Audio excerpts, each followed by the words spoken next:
Okay, if I could have your attention, we're going to call to order the Preservation Board meeting for Tuesday, December 6, 2022. First item up would be roll call. Here. Here. Liz Hawk, Here. Michael Hill, Michelle Hazen, Nathaniel Courtney, Here. Philip Haight, Here. Aza Kamal, Bridget Murphy. You have quorum. Okay, thank you. Next item up would be approval of the minutes from November 1st, 22. Move to approve. Second. Okay, all those in favor? Aye. Opposed? Okay, carries. Next item up would be for public comment for an item that's not already on the agenda. Is there anyone? Oh, yeah. First, we're going to go ahead and move to approve the agenda. Anyone? Second. Okay, all those in favor? Aye. Opposed? Okay. Back to public comment. Is there anyone here for an item that's not on the agenda already? Okay. Anybody online? Okay. All right. That brings us to the public hearing portion of our meeting. Ms. Kaufman? Give me just a second. It doesn't show that it's recording. Okay. Anybody that's going to be speaking tonight on the public hearing, there's only one public hearing. So if you're going to be speaking tonight on the Thelma Bolton item, can you please stand and raise your right hand?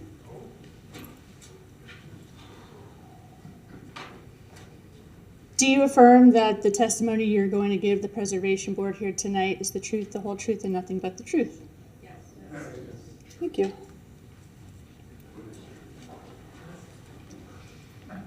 Okay, that brings us to our new item.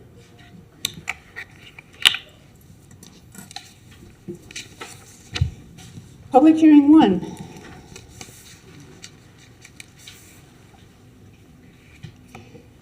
This is petition COA 22-000-126. The address is 516 Northeast 2nd Avenue, the Thelma Bolton Center. This is locally designated and a contributing structure to the Northeast Historic District, and it's in the Federal National Register District called Northeast Residential Historic District. Date of construction is 1943. Owner is City of Gainesville. The Thelma Bolton Center is the former Gainesville Servicemen's Center. It's located at 516 Northeast 2nd Avenue. It's 8,126 square feet. The building is comprised of two parts: a voluminous one-story main gymnasium theater with stage space, and that runs north and south along Northeast 5th Street, and a wing that sits at a northwest-southeast orientation diagonally off the main structure to the east of the gymnasium. This wing angles out towards Northeast 2nd Avenue. This wing does contain some second floor space as well, though the gymnasium is still taller in height. Built of concrete block with plaster and brick, it features an asphalt shingle gable roof over the main gymnasium space and a flat roof over the adjoining wing. This simple masonry construction was typical of utilitarian government buildings constructed by the Federal Works Agency during World War II. The most striking architectural features are the historic wood windows, which provide extensive light into the western portion, which is the gymnasium, of the building. The fenestration on the west side includes window bays separated by engaged pilasters. Each window configuration is composed of a pair of adjoining 6/6 double-hung sash windows with a fixed 6-light window over each window in that operable pair. The main entrance into the gymnasium is currently through the south side. There is another entrance on the east side, and that enters into that diagonal wing. Other notable elements include the flat concrete canopies over the entrances, the slatted vents in the gable eaves, and the molded cornice. The property was listed as a contributing structure in the locally designated historic district, that was 1985, and is part of the Northeast Gainesville Residential District in the National Register of Historic Places. This was designated on February 12, 1980. The National Register nomination determined that the district was significant for community planning and development, architecture, and exploration and settlement. The project description. This application before the board tonight proposes demolishing the original structure and replacing it with a new building in the same architectural style. The interior layout is planned to be redesigned to create more functional programming space for the community. Now, our ordinance provides you with demolition criteria. That criteria is found in section 34.28, subsection F, subsection 3 in the Land Development Code. And the review for criteria for demolitions, it says a decision by the Historic Preservation Board approving or denying a certificate of appropriateness for the demolition of buildings, structures, or objects shall be guided by. And we have 7 criteria. A, the historic or architectural significance of the building, structure, or object. B, the importance of the building to the ambiance of a district. C, the difficulty or the impossibility of reproducing such a building because of its design, texture, material, detail, or unique location. D, whether the building is one of the last remaining examples of its kind in the neighborhood, the county, or the region. E, whether there are definite plans for reuse of the property if the proposed demolition is carried out, and what the effect of those plans on the character of the surrounding area would be. F, whether reasonable measures can be taken to save the building, structure, or object from collapse. And G, whether the building, structure, or object is capable of earning reasonable economic return on its value. And now I'm going to run through the demolition criteria. I'm going to run through the assessment. Very sorry, it's a little bit lengthy, but we got to put it on the record. And there's more copies of the staff report over there if anybody wants one. So the demolition criteria assessment. Criteria A, based on federal and local preservation criteria for evaluation, the building retains historic significance in more than one category. And those 2 categories are A, it is associated with events that have made a significant contribution to the broad pattern of the community's history, and B, the building is associated with the lives of significant persons in our past. The Federal Works Agency was created by President Franklin D. Roosevelt to administer public construction, building maintenance, and public work relief functions between 1939 and 1949. The agency provided the funds in the amount of $45,000 for the Gainesville Servicemen's Center. Construction began on Monday, December 14th, 1942. The Federal Works Agency awarded the contract to P.D. Previtt, a local contractor, after he submitted a sealed bid for $36,105. That's what that building was built for. Previtt was given 120 days to complete the building. Using plans drawn by a local architect, Sanford Goen, though a Jacksonville architect, Mellon Greeley, took over when Goen joined the U.S. Navy. The building was then dedicated on July 23, 1943, by Senator Claude Pepper. Florida's people and her resources were drawn on heavily for the war effort. More than 250,000 Floridians volunteered or were drafted into the armed forces. During the war, more than 170 military installations were established in Florida, including major bases like Camp Blanding in Stark and Alachua Army Airfield just 4 miles north of Gainesville.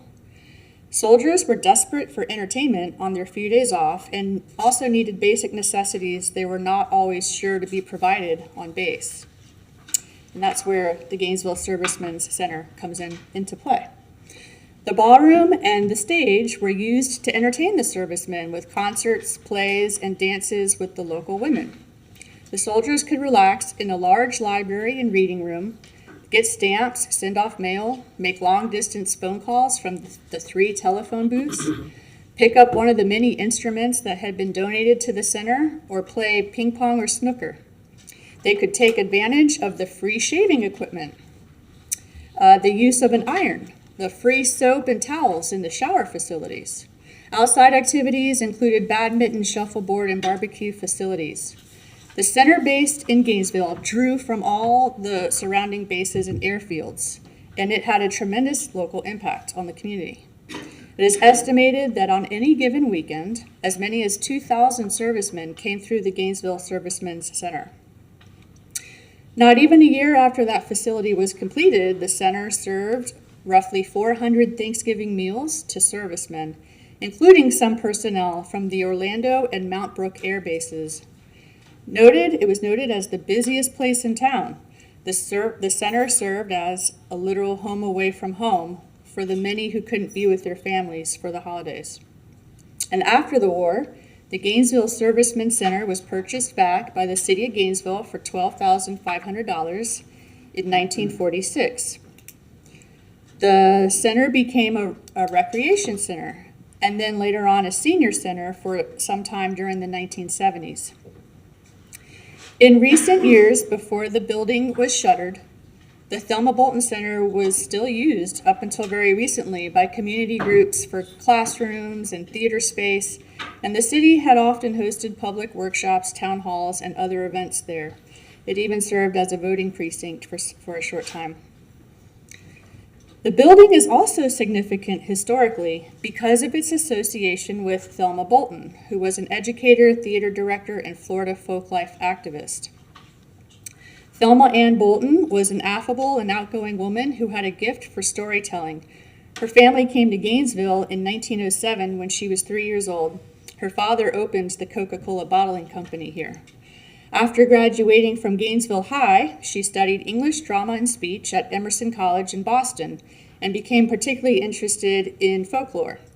She returned to Gainesville to teach speech and drama at Gainesville High School, and she was the first certified high school public speaking teacher in the state of Florida. She was the Gainesville Servicemen's Center program director, and she organized all the events and the entertainment for that center. The center was open 7 days a week from 10 a.m. to 11 p.m.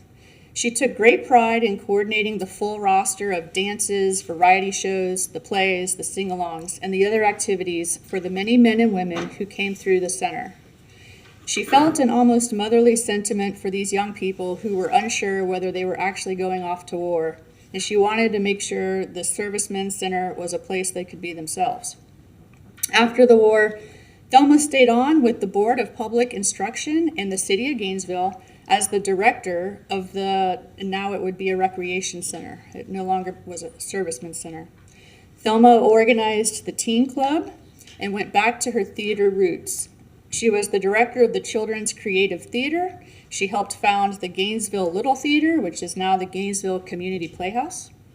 She was a charter member of the Junior Welfare League in Gainesville. She served as president of the Pilot Club, and she served as chair of the Florida and National Federation of Music Clubs. By 1956, Thelma was semi-retired, but did not slow down on the Florida folklore and folklife endeavors. She helped found the annual Florida Folk Festival that's held in White Springs every year, and it still is, and served as its director from 1954 to 1965. The Florida Folk Festival is now in its 71st year. It's a 3-day celebration of the music, dance, stories, crafts, and food that make Florida unique. She traveled all over the state looking for treasured stories of Florida pioneers and early residents. As she put it, I went out looking for the people who knew the old ways, the family songs, the stories, the superstitions, the sayings, the remedies, the handed down recipes, although she always said receipts instead of recipes, and beliefs of days gone by. Even more amazing is that she did all of this using public transportation. Thelma Bolton never owned a car, never cared to drive. She knew most of the Greyhound bus drivers in town, and it was these drivers who would point to her where she could find the old families, those families who made their living still turpentining, or the man who was famous for his handmade cattle whips, or the Seminole medicine men. Her unique way of storytelling and sharing Florida folklore soon earned her the name Cousin Thelma, and she could often be seen in her pioneer dress and her bonnet sharing stories of the early Florida life. She did this for hundreds of school children around the state and different civic organizations. In 1985, she was awarded the Florida Folk Heritage Award from the state of Florida. The city of Gainesville then renamed the Gainesville Service Center the Thelma A. Bolton Center in her honor on April 23, 1991. She passed away a year later in December of 1992 and is buried in the historic Evergreen Cemetery. So that was all for criteria A, right? Criteria B, whether the building contributes to the ambiance of the district. The Thelma Bolton Center possesses integrity of location, design, setting, materials, workmanship, feeling, and association. This means that since its construction, the building has not been moved out of its historic context. It retains its original setting in the southern portion of the Northeast Historic District. The center is mostly surrounded by single-family homes, yet is still close to other commercial and government buildings. Gainesville City Hall is 2 blocks away, and the Alachua County School Board's administrative building is nearby. The Thelma Bolton Center has served an important function for the local community for over 79 years, and it is an integral part of the historic district. Criterion C, the difficulty or the impossibility of reproducing such a building, structure, or object because of its design, texture, material, detail, or unique location. The Thelma Bolton Center site presents a couple of different challenges. A portion of the project area lies within the FEMA flood zone A. The current grading of the site also creates a drainage flow eastward along the south side of the building, and that flows directly against the foundation. Due to the unevenness in the sidewalks and concrete areas around the building, drainage, ponding, and even some washing out near the western access stairs has occurred. There are a series of recommended improvements that can fix up these environmental challenges, including positive drainage, which is regrading, upsized culverts, and installing raised planters. If the building were demolished, there is the ability to reproduce the existing building's design, but construction with today's building codes and material costs would potentially be costlier than retrofitting a building that is already there in place with suitable code-compliant solutions. It is not impossible to restore and reuse the existing historic windows, even if it were to be a reconstructed building. A window restoration firm out of Orlando called Austin Historical has provided a cost estimate for restoring 41 windows, the 41 windows in the building that have a total of 412 individual lights at a cost of $141,061. This equates roughly to $3,400 per window for repair and restoration, noting that not all the windows are the same size. Criterion D, whether this building is one of the last remaining examples of its kind in the neighborhood, the county, or the region. The Thelma Bolton Center is certainly the only one of its kind within this neighborhood and even within the city. The Living New Deal is an organization started by UC Berkeley that researches and educates the public on New Deal public works and civic buildings. Their website is a clearinghouse for information from around the country, and according to this organization, there are only 205 remaining New Deal buildings within Florida, and within Gainesville, only 8. None of the other 7 have a design or historic context remotely similar to the Gainesville Servicemen's Center. Criterion E, whether there are definite plans for reuse of the property if the proposed demolition is carried out, and what the effect of those plans on the character of the surrounding area would be. The city wants to continue the use of the property as a community center. They are proposing a reconstruction of the existing gymnasium portion, an all-new wing in a reconfigured position, moving it towards the rear of the gymnasium structure, would be expanded to accommodate slightly larger class sizes for workshops and dance and theater classes. It is not certain that this scenario would have a much bigger impact on the surrounding area or to the residents, or if so, to what extent. No traffic study has been done to date on that.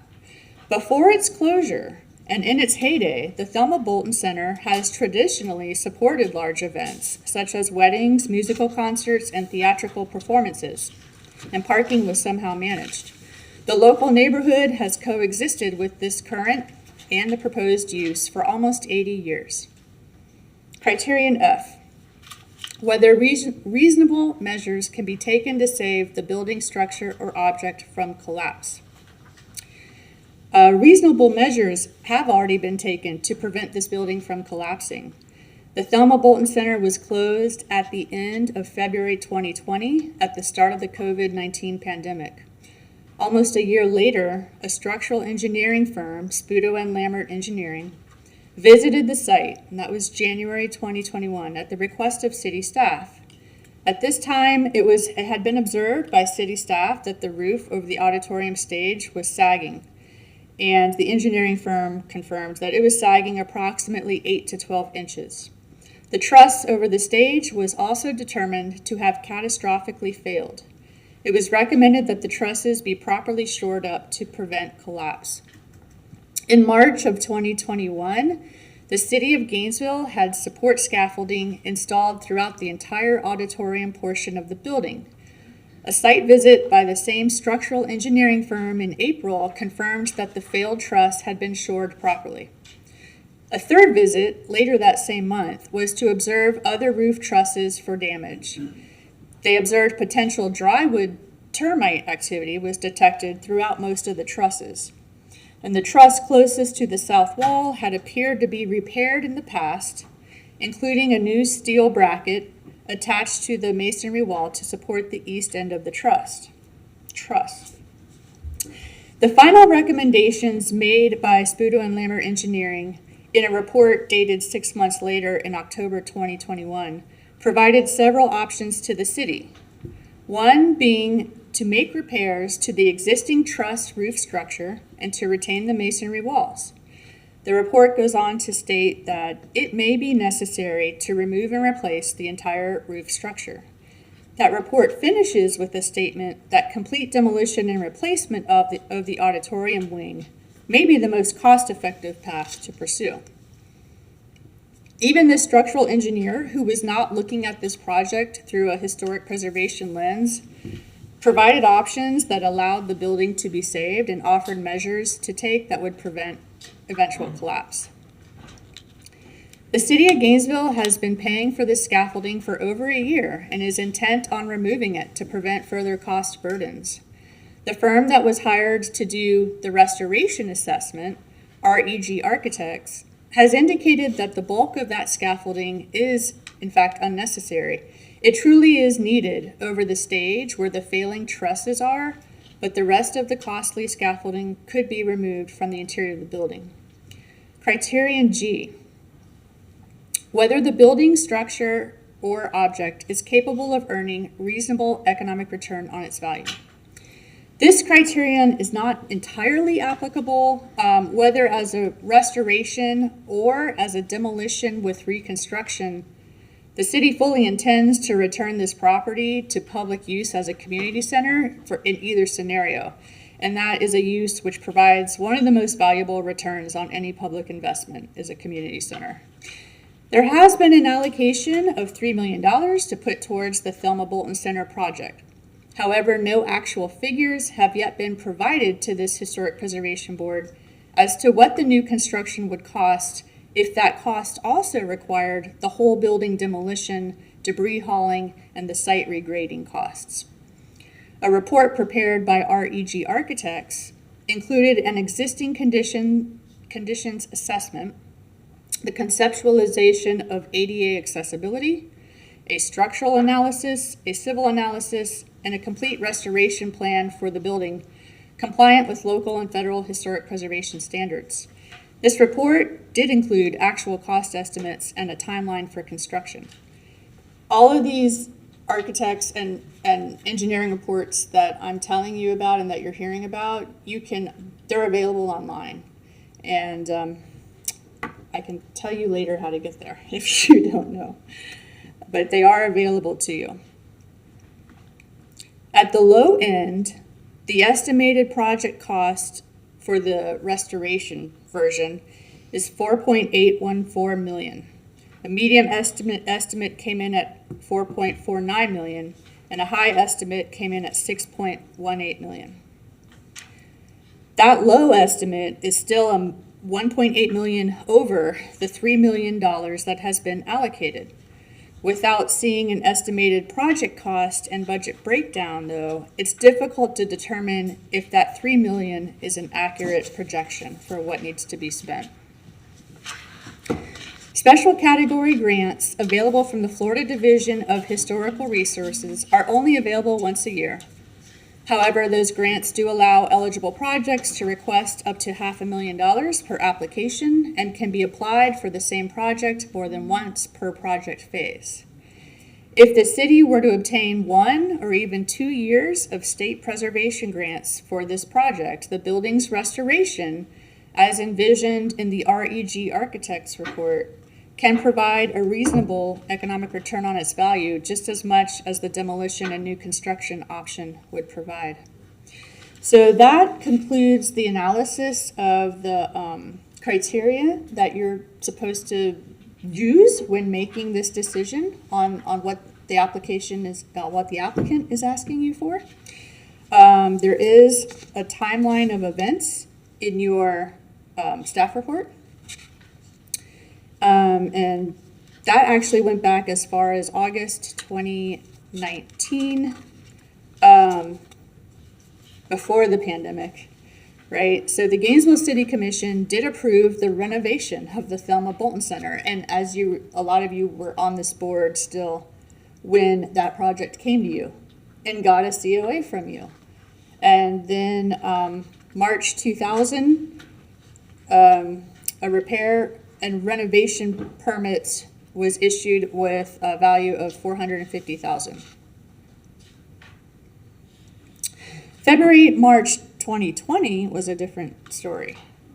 At the beginning of the COVID-19 pandemic, the center is closed. Okay, wait, rewind that.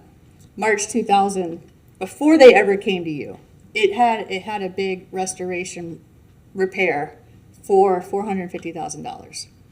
And then almost 10 years later, 20 years later, it comes back to you. And then in February and March, at the beginning of the COVID-19 pandemic, the center is closed.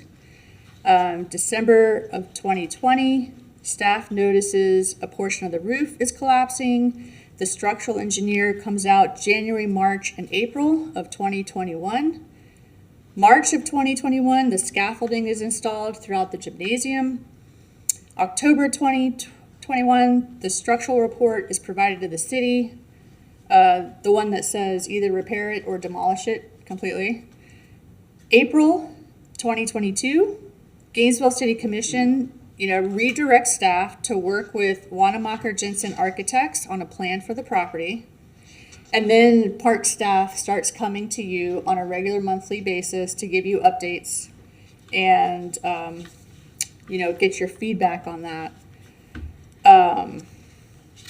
August 2022, they let you know that they have Wanamaker Jensen Architects working on the new ideas. They started reaching out to REG Architects to put together cost proposals on the restoration. Also that same month, City's Code Enforcement Division declares the center a dangerous building. And the utilities have been disconnected since that time. September 2022, board was presented some conceptual ideas by Wanamaker Jensen Architects. The board felt the new wing proposals were not compatible with the auditorium's replication. They wanted something that maintained the context of the surrounding historic neighborhood. And then November 1st, at your board meeting, REG Architects comes in front of you to present the architectural and structural assessment, preservation options, cost estimates, budget breakdown. November 8th is when city staff applied for a COA to demolish the Thelma Bolton Center.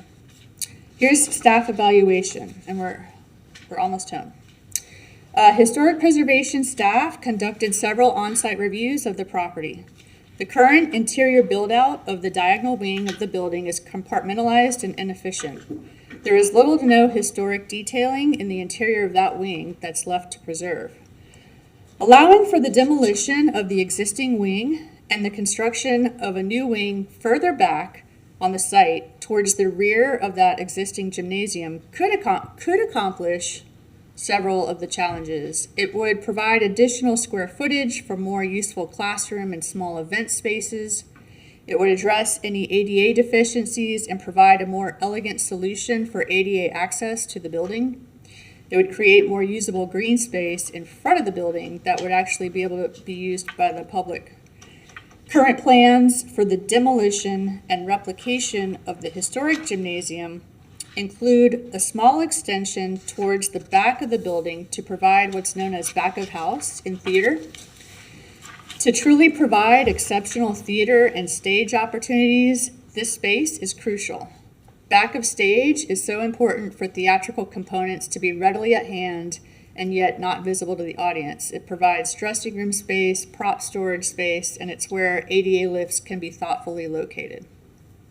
So here's staff's recommendation. Staff recommends that application COA 22-000126 for demolition of 516 Northeast 2nd Avenue be approved with the following conditions, and there's 5 conditions. Condition 1, the existing historic auditorium portion shall not be demolished. It shall be restored to its original condition, including the restoration of the original windows.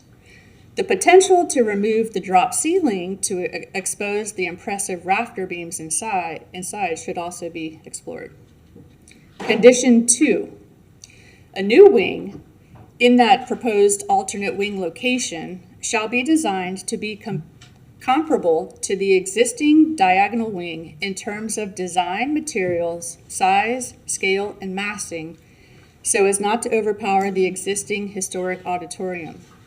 The new wing design shall come back to the Historic Preservation Board for final approval. Condition 3, the concept of slightly extending the gymnasium building to the rear of the property to accommodate the backstage facility shall be allowed, also with final approvals to come back to the Historic Preservation Board for approval. Condition 4, to the greatest extent possible, all trees on site shall be preserved and properly protected from ongoing construction.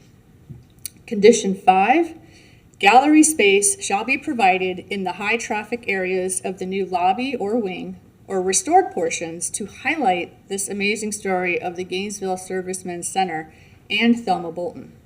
The gallery space shall include historic photographs, memorabilia that spans the many decades of historic moments that occurred in this building.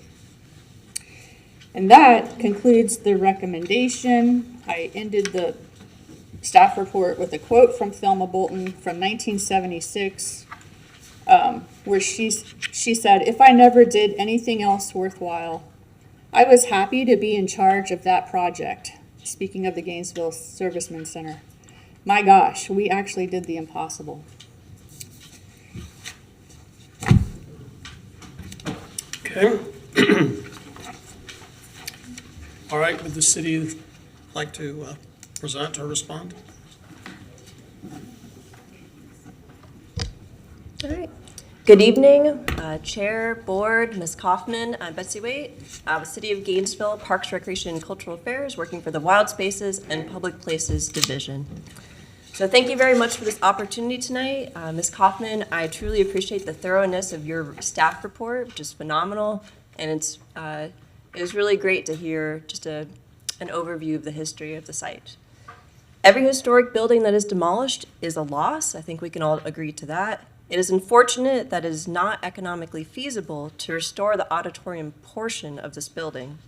We have received reports from 2 structural engineering firms that outline the building's failures. Ms. Kaufman has mentioned many of those failures tonight. The trusses over the stage, have catastrophically failed. There's termite damage that's taken place over the years, and the building's footers are undersized. The auditorium, which is the nicest portion of the building and which is the most functional to date, is in the worst condition, which is truly an unfortunate situation that we're facing. The building was constructed during the war when materials were limited.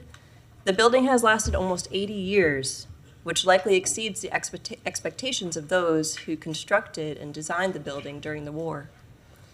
And I think it served itself very well as a facility for servicemen in the 1940s. We will reconstruct a new building in the same architectural style, which honors the history of the existing center and the legacy of Thelma Bolton. The new building is going to complement the homes in the surrounding district. The interior layout is going to be redesigned to create functional programmatic space for the community. We envision it being an arts and cultural center of sorts. And there's so many dance groups and chorus groups and theater and just so many productions of people who are looking for a space and their needs are not currently being met within the city of Gainesville. Staff estimates that a new, slightly larger space is going to cost around $3 million. So this assumes construction. We would construct a block building with a similar quality of finishes at USC at the Clarence R. Kelly Community Center. If you've not been down the road, it's off of 8th Avenue, 1701, which is a beautiful facility. It's a block building. It opened just this past May. And that building, the finishes are quite nice. And so with that same level of finishes that we see in that brand new community center, we would plan for the Thelma Bolton Center. And that building costs just under $350 a square foot. So that's how we arrived at the estimate of about $3 million for the building construction. We do have an estimate for the demolition of the center and the site regrading. And so the demolition and site regrading would cost about $33,000. And then it would cost about $25,000 to carefully remove those windows for potential future reuse in the new building. REG Architects, they conducted an existing conditions assessment, and they presented the board with order of magnitude cost estimates. So their cost estimates predicted the restoration of the existing structure to be between $4.8 and $6.2 million, which is quite a bit over our existing budget of about $3 million. REG Architects, they did not conduct a detailed cost analysis. They looked at some similar restoration efforts that had taken place locally and in other cities. So in more order of magnitude, they did not really get into specific quantities and a lot of the necessities specific to Thelma Bolton site. But with their information they have presented us with, we know that the restoration efforts would be a lot more than constructing a new energy-efficient building. It is clear that the cost to renovate, again, far exceeds our budget, and a renovated facility would still have some programmatic challenges that would limit its daily use. While we could apply for grants, upwards of $2 million to over $3 million, even if we received $500,000 a year, I mean, it would still take quite a bit of time to accumulate enough funds to have the budget to make this project go forward with a renovation. Our current predicament is very unfortunate, but we feel that a full building demolition is in the best interest of the community. And I'm confident that we can work with this board and staff to meet the conditions as outlined by Kathleen for number 2, 3, and 5. And we're looking very hard at condition number 4, evaluating alternate configurations to try to save a large pecan tree at the rear of the site. And with that, I will open it to questions unless you want to hear from members that are here today to speak. I think let's go ahead and let the board discuss it with you or ask questions first. Does anybody have questions? Mr. Chair, I have a question. Yes.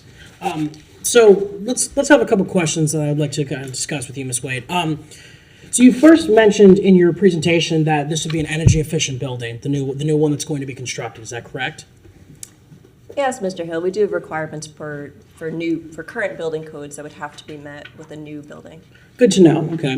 Now let me ask you something. Has your department ever thought about the sustainability that an existing building that is already constructed is more sustainable than a newly constructed building that's going to take large machinery and man hours, that's also going to replicate more carbon emissions in that point? Because I mean, you're trying to, from what it sounds like from making that point, that you're trying to sell this building as it's going to be energy efficient, but I don't particularly agree with that.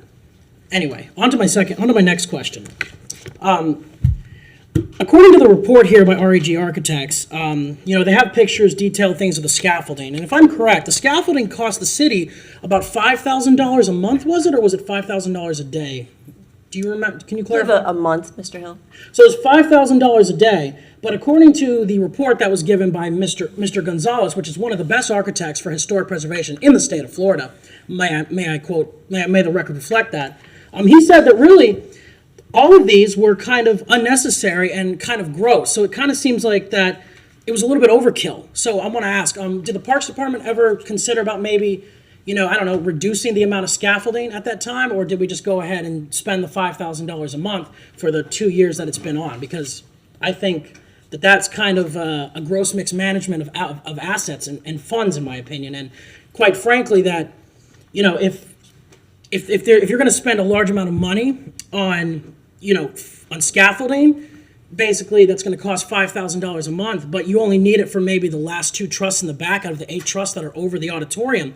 It kind of sounds like that, that's your department's problem because you overspent and you were overzealous in your efforts, which don't get me wrong, I appreciate them that you tried to save this building, but I mean, again, I would like to raise that question, that there's some concern there. Now, Mr. Chair, if I could direct a question to city staff. Yes. Ms. Kaufman, in regards to the grant, you said it was special categories for the State Historic Preservation Office in Tallahassee, is that correct? Okay, what do they require for that grant? Can you clarify, just so it's for the record, please? Well, you have to apply for it. Of course. Your project has to be an eligible project, restoration project, and it usually needs to already have an assessment report that's done as part of it, which this one does. And Okay. the city government is an eligible applicant. Yeah, because if I'm correct, we're a certified local government, aren't we? Yes. Okay, so you're telling me that we're an eligible applicant and we already have one step in the door. So then I'm going to have to ask you, Ms. Waite, so why haven't we explored the grant options on this? And, have you talked with city staff and the planning department about this? Because, quite frankly, I mean, you're asking us to basically demo and destroy a very well-treasured piece of Gainesville history. And I can tell just by everyone that's here in this room that everyone has probably the same things that I want to say. So, do you have any, has anything been explored in maybe taking the route of restoring the building? Because I'm going to tell you right now, the Rosewood Cottage in Pleasant Street was torched, basically. It's basically gone, but it can be saved. And it's being saved. So, if the Rosewood Cottage can be saved in the private sector, I'm pretty sure that this facility can be saved in the public sector. Do you have anything to say? Mr. Hill, I know we have discussed with Ms. Kaufman what great opportunities are out there for this project and also for the Bulwer Springs Historic Waterworks Building project, which we're also working on. Yep. And so typically these grants come about and they're only available to apply for once a year. So I believe at the time when we did look at this a couple months ago, there was nothing open that we could apply for. But it's definitely on our radar to apply for as many grants because partnership monies are phenomenal and we try to take advantage of that as much as we can. Okay. Thank you so much. That's all the questions I have. So I have some comments. First, I really want to thank you and also Peter for coming every month to our board. I know you are here doing your job as the city has tasked you with. However, we are not the Economic Preservation Board. We are the Historic Preservation Board. It is not my job to save dimes and nickels.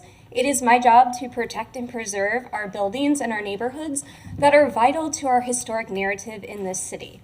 Velma Bolton, yes, it's old, it has issues. However, this is a certificate of appropriateness. And appropriateness means it matches the circumstances and situations. It is not appropriate to tear down a historic building that can be restored. I do not care if it costs $6 million. I just voted to tax myself to pay for projects like this. We have an entire fund dedicated to projects like this. Now, if we spend $3 million more on this project, does that mean other projects will be bumped and have to wait? Absolutely. We've seen that with the school board and the half-cent tax that we pass for school properties. However, I think this is really vital. It is a very important community center. I do appreciate you making those points. However, they are not relevant to me and my task. I think Ms. Kaufman, as city staff, has put together an excellent kind of navigation between the two worlds. We get to keep our really important, beautiful community historic auditorium, and we also get to tear down that horrible little add-on and get a new, more functional space. I will not vote on any motion that tears down the original auditorium.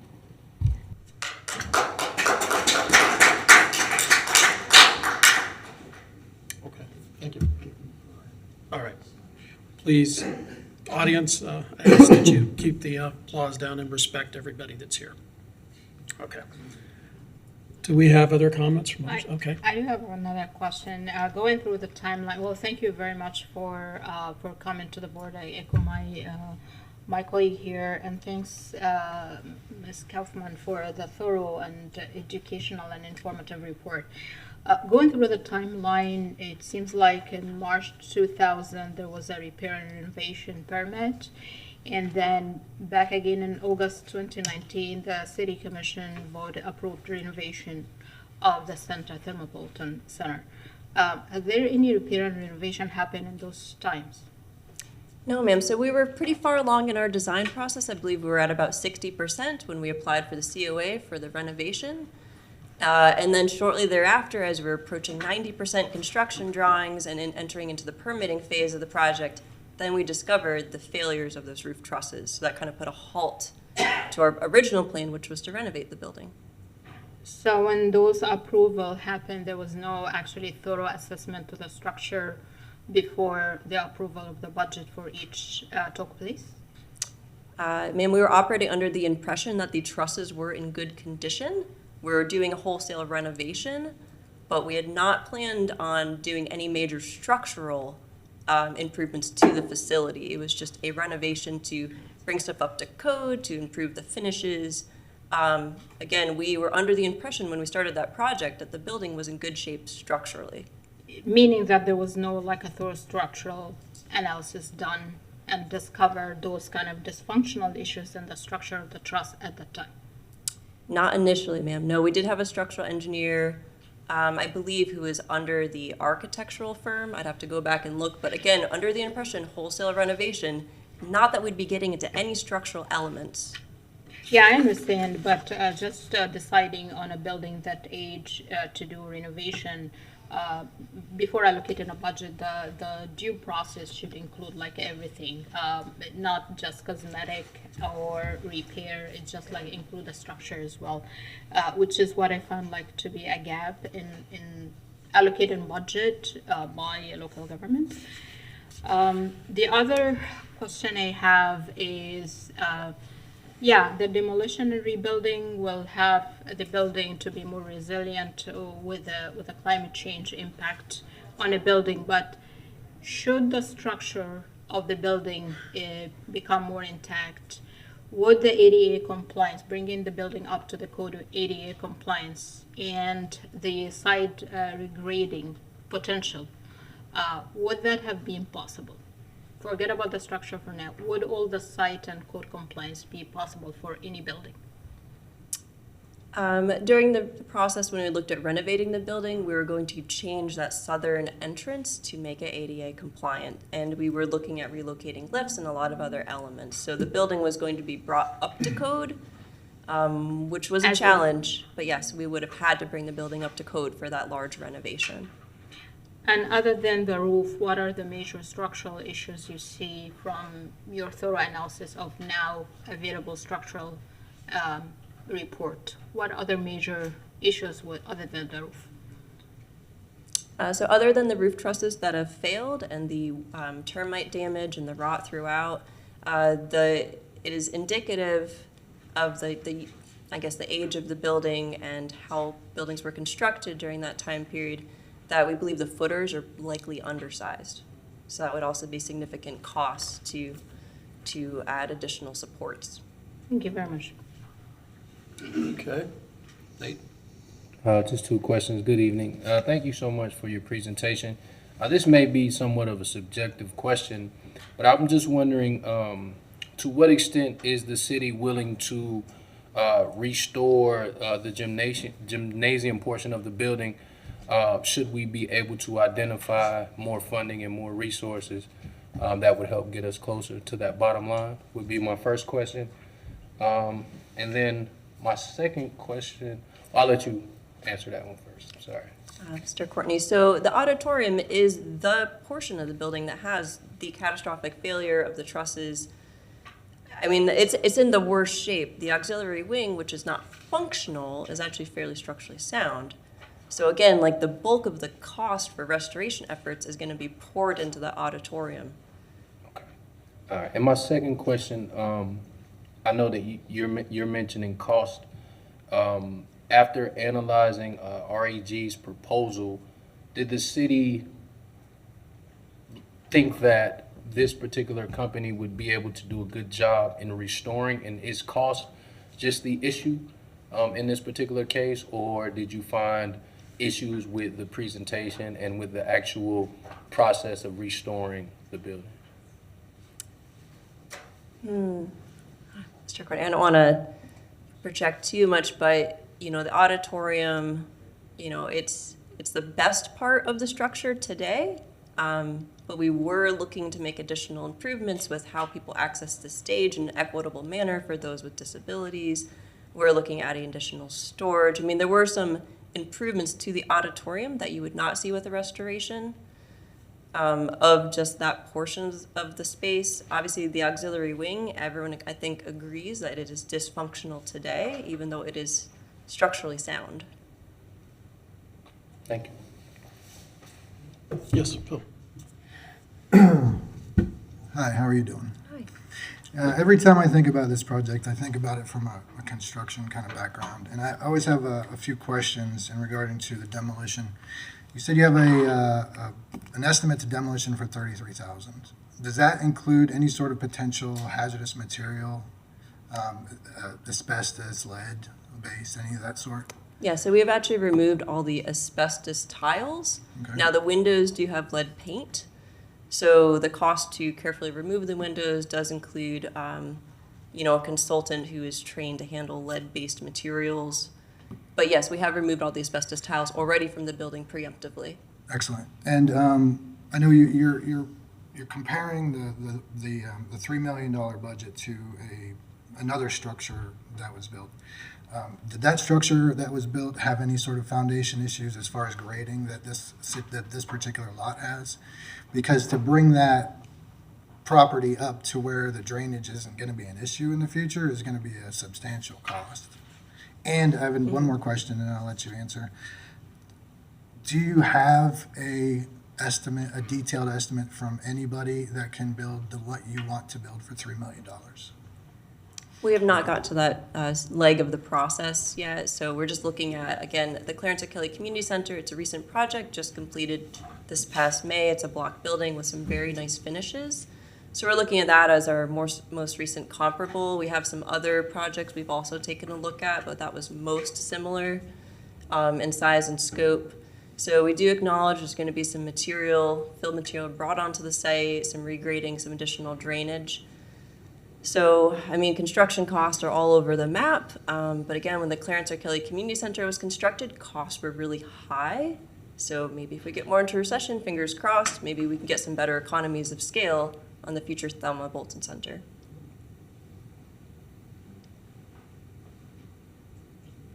Okay. Bill, did you have anything? Yeah, just have some comments. I mean, the $3 million just seems like an educated, to some degree, guess. I want to say that the original firm hired to look into this displayed, in my opinion, little sensitivity to the task at hand in terms of its context. And even in the second major presentation, didn't seem to make that much progress. tearing this down and throwing up something else that the city will be trying to maintain. I just am very disappointed at that prospect. I mean, I look at the Thomas Center, which is in conspicuous need of maintenance, and think what's going to happen here.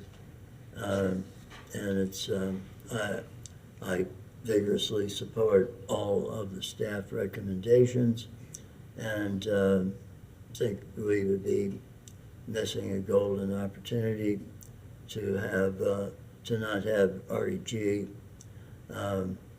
be in charge of this project. Okay. All right, a couple of comments I had is, as far as looking at REG's report and talking to the architects, the main thing that concerned them about the building was the attachment of the walls to the trusses. And that's why they imposed a steel frame in that building to reinforce the masonry walls, but also to make that connection to the trusses. And I don't recall them saying that the foundations were undersized. However, there would have to be new pads put down to support the steel if we went that way with it. And once again, they stressed the issue is that the failures in the trusses are primarily over the stage area. Although there is termite damage or infestation in other areas, but not with the severe damage that we see there. The other thing is using the 3 million as a comparison. That's really hard for this board to do without really knowing what the Kelly Center looks like, because we don't know if we're comparing apples to apples or apples to oranges.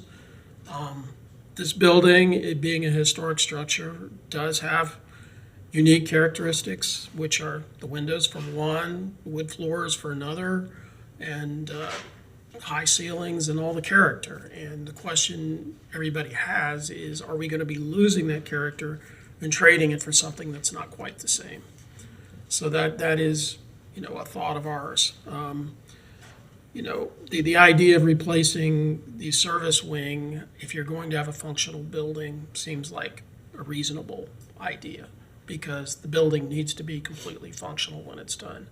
And staff's idea of expanding behind the stage areas makes perfect sense to me as well.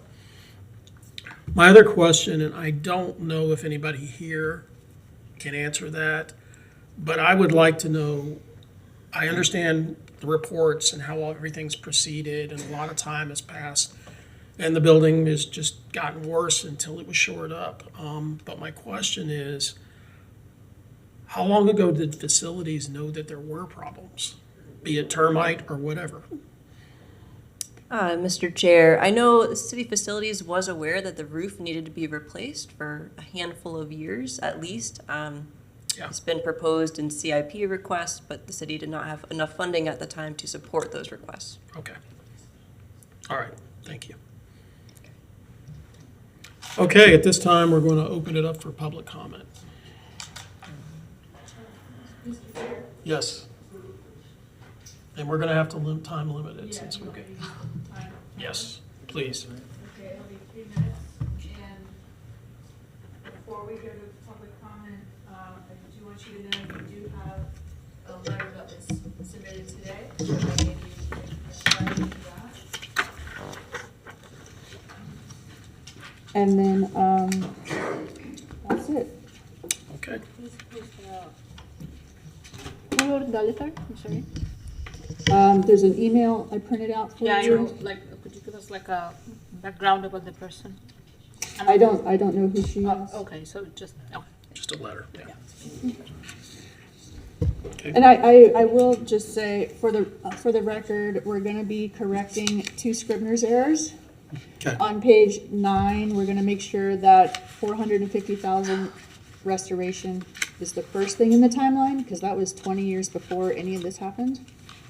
And on page 9, the middle estimate is a misprint.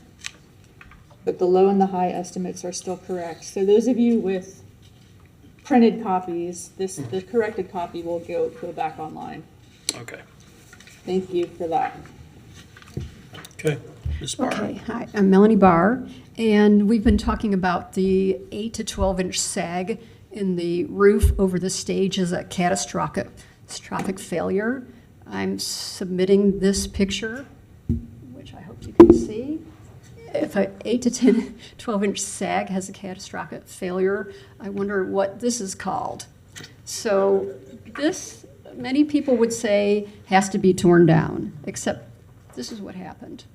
It got saved. So if this can be saved, so can the Thelma Bolton. And another building. Instead of an 8 to 12-inch sag, the building was collapsing. And this building was also saved. So this shows you that what's going on in the Thelma Bolton is not as catastrophic as what they're trying to say. So our building, Thelma Bolton Servicemen Center, is having a birthday this month. You can see the Gainesville Sun article. Recreation Center construction will start Monday. This is dated December 13th. Today's December 6th. It's having its 80th birthday today, and I hope it has many more. So if this building is unique, Section D, Criterion D, talks about, is this the one few of remaining of its kind? So today I called the preservation planners in Tampa, Jacksonville, and Orlando. They said they have armories that were built in the early 30s or the mid 30s, but they didn't have anything built during the World War II just for the soldiers. The armories were built for recreation centers. Nobody even knew the United States was going to be involved in the war. Ours was just for the soldiers. Thelma Bolton said when the building first opened, we knit, we sew, we run errands, we sing, talk, feed, and mother the boys on their recreation hours and send them back to camp better soldiers with a peace of mind they would have never otherwise had. Because they knew this was their last opportunity to socialize with girls, dance, and have fun before they went off to possibly lose their life. I wish we knew who the people were. Now, Ms. Kaufman did show a lot of the pictures I'm going to show. Our building was specifically designed to give them a place to write home, to use the payphones, to call their parents or loved ones, to dance, enjoy themselves. And dance they did. This place rocked out. It has great significance as a fun place to be for the soldiers. This shows the original front door. These are the windows. This view is from the stage. You can see the stage drapery there. This is looking to the front door. You see the big windows with blinds. That's what they did in the 40s.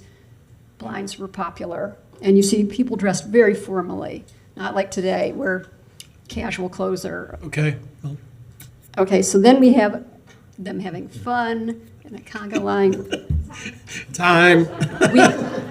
Well, I can't say any further. Nope. Nope. Well, I wanted to mention Teen Time, which we had rock and roll It was already mentioned. Thank you.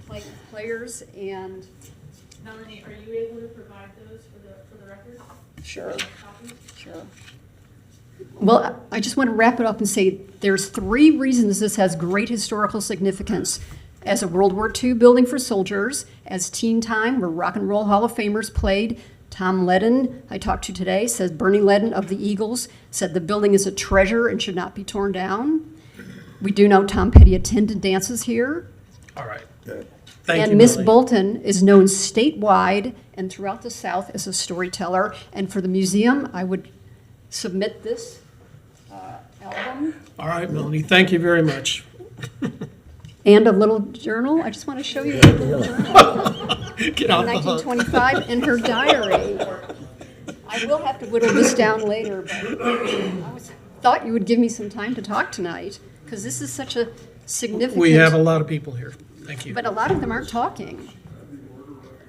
They didn't raise their hand. They're not sworn in. Hello, good evening. I was very interested in the staff report. Could you give your name? Yes, Jonathan Balk. I'm a resident, 1661 Northwest 19th Circle. However, that's our second residence in Gainesville. We first lived at what is now 535 3rd Street, Northeast 3rd Street, because of the Thelma Bolton Center and the Gainesville Old Time Dance Society, which has presented the dancing that brought me and my wife to specifically live in Gainesville, together with the weather and the wonderful neighbors that we've had in the past, such as Bill, and that we have now up in the northwest sector. I want to completely support everything that Michelle said about the appearance, the design, the historical features, and maintaining all of that to the greatest extent possible, whether it's renovating the existing building or building new. I have nothing to comment on one way or the other in terms of appearances. Excuse me, I'd like to simply offer, from a functional and user citizen point of view, that I and our other recreational participants, we have 3 of us here this evening, do a very intense physical activity, recreational dancing in that building. Twice a month at least. People from all over the region come, people from other states come for that activity. Also, I used Thelma Bolton for the community yoga classes, and I was very impressed there with the diversity of my fellow participants, fellow sister participants. All ages, all colors, all ethnicities. It was wonderful. Again, doing what I enjoy doing, physical activities involving music, movement, health, wellness, and so on. I specifically want to address the issue of the safety, the physical safety of the building's air supply, air circulation, all the mechanicals, all the engineering. I want to address the quality of the floor. For example, we've had a problem over the years of how it's finished with polyurethane, and how for people that move on the floor, who have knee joints, ankle joints, hip joints, that need to keep working into hopefully a happy old age, that kind of floor is not appropriate. There are other much more modern floors, or a wood floor that's never treated is also very good. Just leave it alone, keep the polyurethane off. But there are also other types of floors besides woods that are appropriate. So I completely support the design issues, the historical issues, whether replicated or restored, whatever. I mean, good luck to everybody at within the available funds to do that. But the safety of the of the users is most important within that structure. That's just a shell. Whether it looks old and historical and we love it for its appearance, or really honor and respect its historical uses, Okay. those uses should be supported in terms of our health and wellness and ability to use it. All Thank right, you. Thank you. Next. It's sort of working. Robert Mounts, current president of the Matheson History Museum across the street. Our board hasn't taken a position on this issue, but as you know, we have 4 historic properties of our own, which we privately maintain. They're not city properties. And we certainly have an interest in your board's work in historic preservation.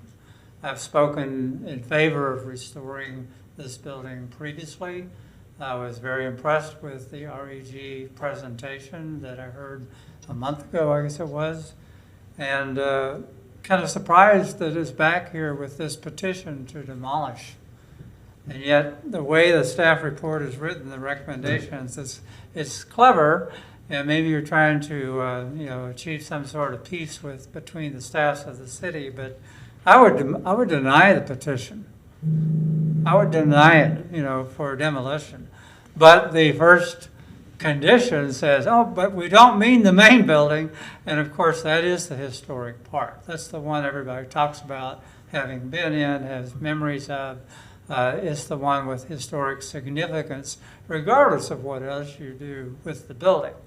The second point I would make is that I had a long career in the federal military and the federal government, and looking, for at least peripherally at contracting principles and so forth. And what you've got is essentially a government estimate as to how much it's going to cost.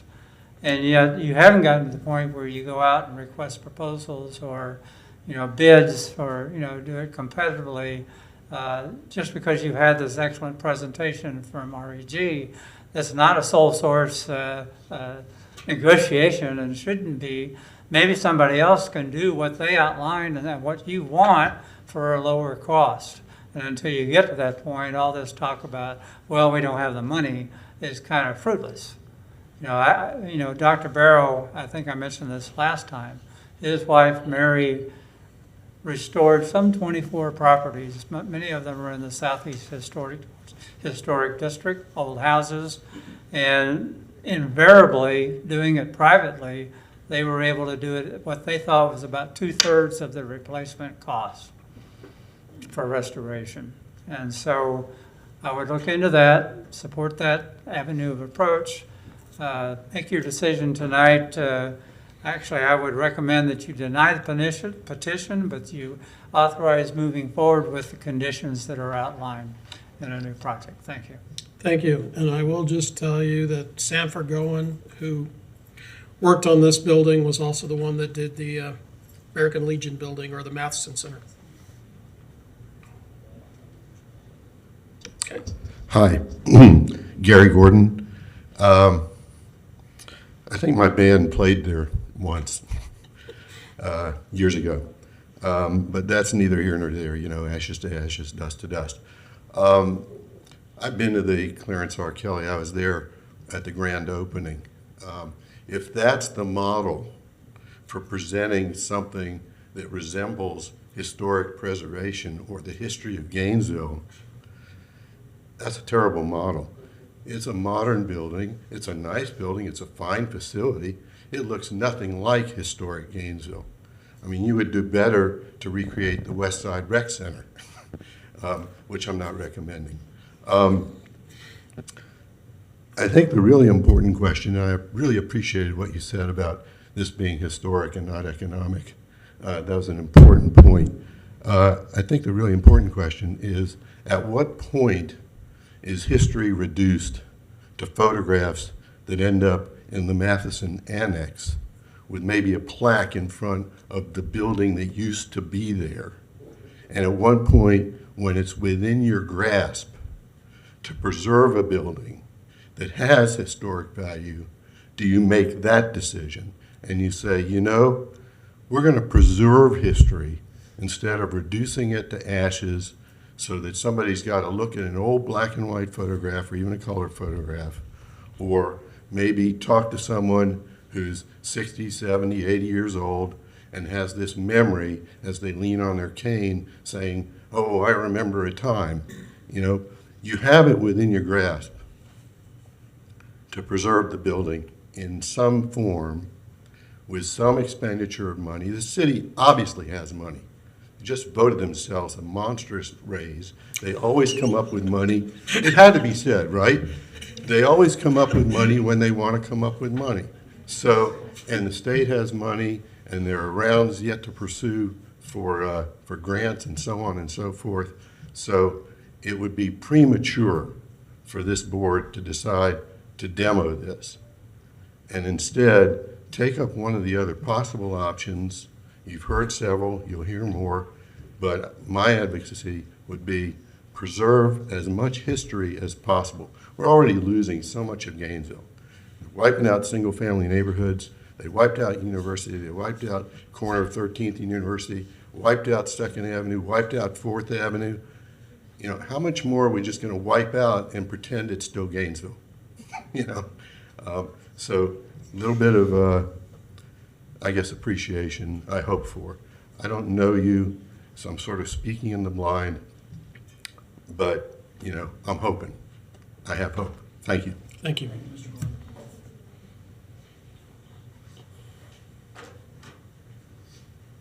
Good evening. I'm Kathleen Pagan. I live in the Pine Park neighborhood. near Northwest 6th Street and Northwest 23rd Avenue. One question I have, and I have other comments, but regarding the termites, I know there's an expert at UF that has a new treatment method for termites. Has this expert locally been consulted regarding this situation? One of my last times in the building was for an intergenerational meeting regarding the issue of climate and the need to take action. The National Trust Forum reports that building construction and operations are responsible for approximately 40% of human-produced carbon emissions worldwide. Emissions are cumulative, remaining in the atmosphere for hundreds of years. The best way to avoid embodied carbon emissions now is to conserve and reuse as many buildings as possible. A friend that's an expert in carbon calculations referred me to a group called Circular Ecology, which had the figure that 20% of the 30-year operational carbon footprint of a typical building is the embodied carbon of material in a building. So I think it's really important to reuse the building, but the historic value is also very important to me. That being said, I could support the partial demolition and the staff recommendation with condition 1 of the restoration of the gymnasium auditorium space, exposing the trusses. Regarding condition 2, due to the flood zone A, I don't think any area, if the wing on the east is demolished, I don't think there should be any new construction within the flood zone. Flood zone A used to be called the 100-year floodplain. Now, if you look at the FEMA website, it will say there's a 1% annual chance or 26% over 30 years. Hurricane Katrina, it was a probability of 0.5%, the worst damages in the history of our country, and now Hurricane Ian is second. I think on the east side, there could be a nice exterior lawn or a pervious terrace, and plant flood-tolerant trees and landscaping. There's an economic multiplier of historic preservation. I don't know the number, but you can look online. Probably many of you know that. Thank you. Thank you. Mr. Chairman, Yes. I want to comment, the issue of drywood damage has come up several times.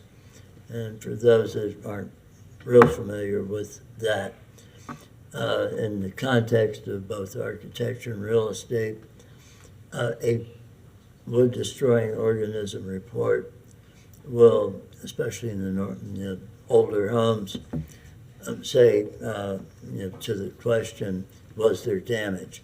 Yes, there was likely damage. However, it is seldom more than cosmetic. It is rarely structural when it comes to drywoods. It is other forms of termites that tend to do serious structural damage. So to say the Bolton Center has drywood damage in every truss up there is not an extreme statement. Thank you. Okay. My name is Richard Wagner. I've been a commercial contractor in Gainesville, Florida for 43 years, recently retired. But some of the jobs I did, which were historic, we did the Matheson Annex. I did it with Mr. Barrow. It was the melting pot, y'all remembered, and it was a mess. But we went in there and redid everything, redid the windows and everything and complied. Did the Sovereign Restaurant, turned that into Mojo's Barbecue. Did the Firestone building for the Cades and all. That was a total mess. If you went in there, it looked like a haunted house. We turned that around. And my most recent one was the Masonic Lodge, which that one had all kinds of issues too, with the windows especially. We had to come back before the board to get windows approved, if you remember that. The point being is these historic renovations can be done. They're expensive, but you gotta be on top of it all the time and all. And what I think part of the problem is the method of delivery. Those were all in the private sector. This is in the public sector, so the plan's gotta be perfect, you know, and you got the architect involved and the contractors bid it out.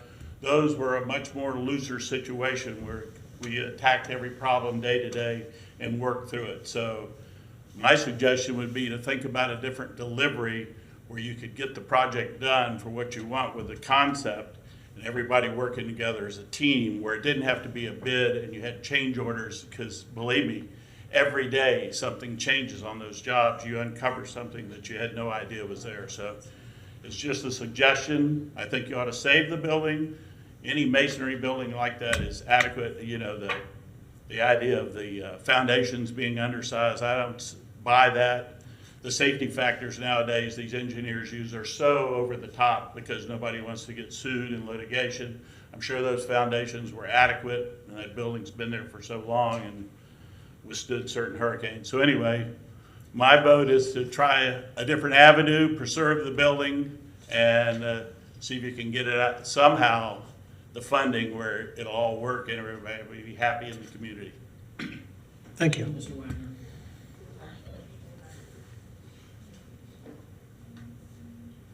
Hi, I'm Tana Silva. Thank you all. I think you're the last means to turn this tanker around that's going on in the city. I had a couple of errands to run today, and I passed 2 demolitions in process. One was Westwood Middle School building, and the other one was the old Sweet Berries, formerly known as Books Inc. building, going under the wrecking ball, so to speak. At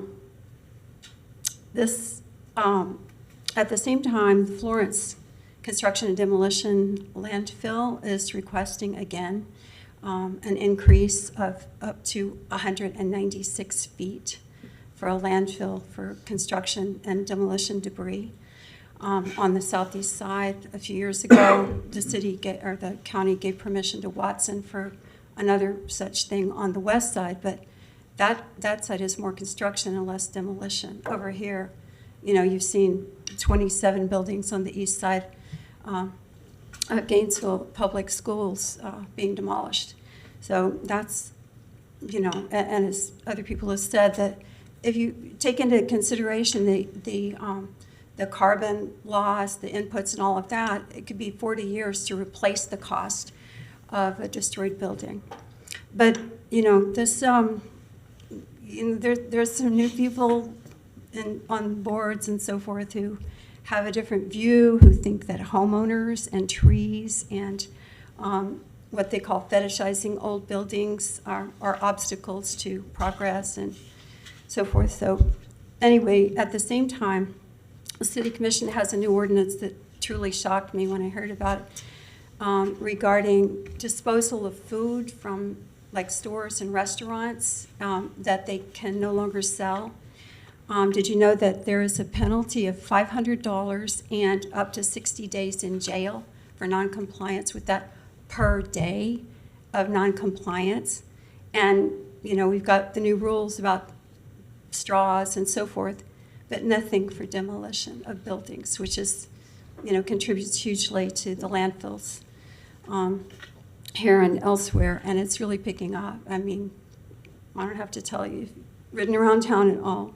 So this board's efforts 7 years ago to head off demolition by neglect, which is exactly what's happened. The city has not, you know, maintained the building as it should have. And also the fire station number 1, same thing. Although the consultant there said that it would be actually cost less to renovate it than to demo and replace it. But the efforts of this board were abruptly stopped. Okay. And Thank you. Your time is up now. all right, the city has plenty of money. Wild Spaces is going to bring a bunch more. Thank you. Thank you.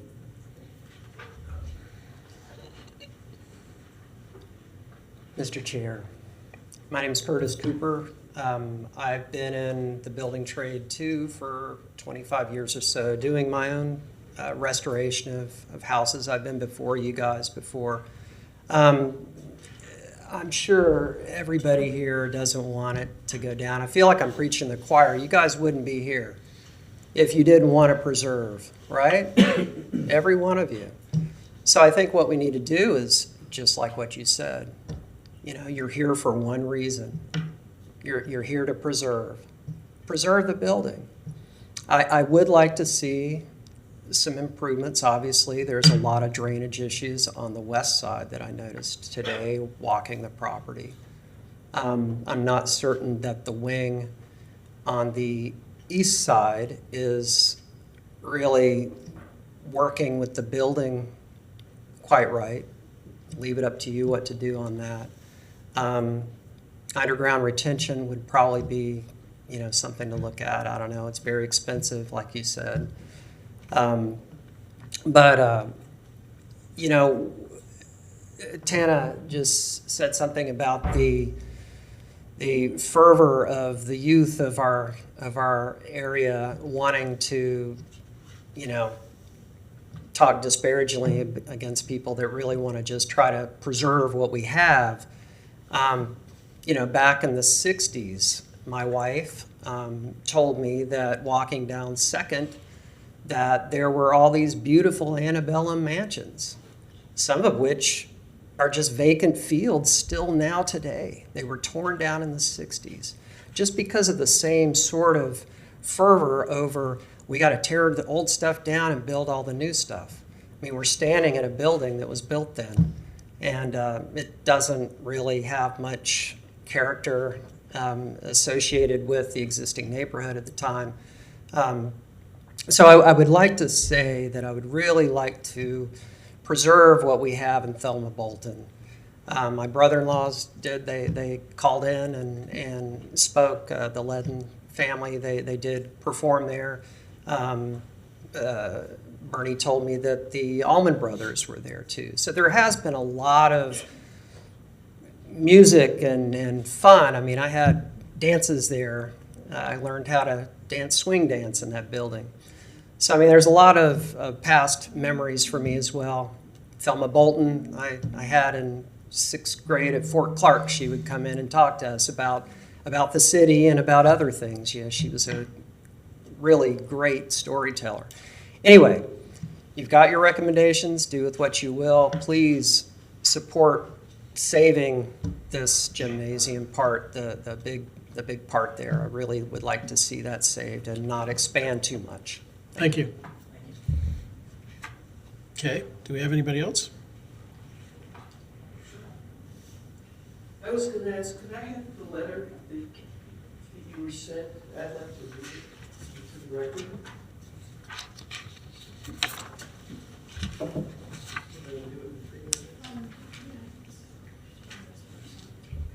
It doesn't matter who it's from. I know, I will read that too.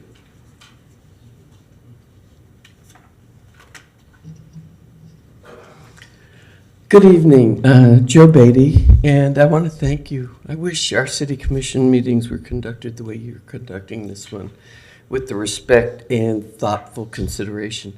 I echo, what people before me have spoken, but I really think that if somebody's written a letter, people should hear it. So this is written by Leslie Gamble, and it says, "Dear Ms. Kaufman, I am writing to ask the board to decide in favor of preserving and restoring the historic Thelma Bolton Center.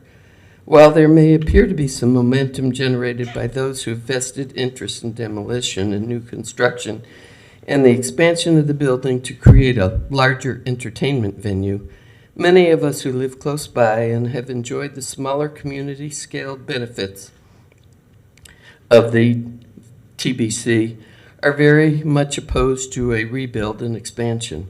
There are numerous and very strong reasons for this. Primary among them are the need to reverse the city's recent trend of allowing or actively destroying Gainesville's historic buildings and neighborhoods, particularly historic African American communities, as well as neighborhoods that have offered housing for those of us with lower incomes across race, ethnicity, and gender and creed.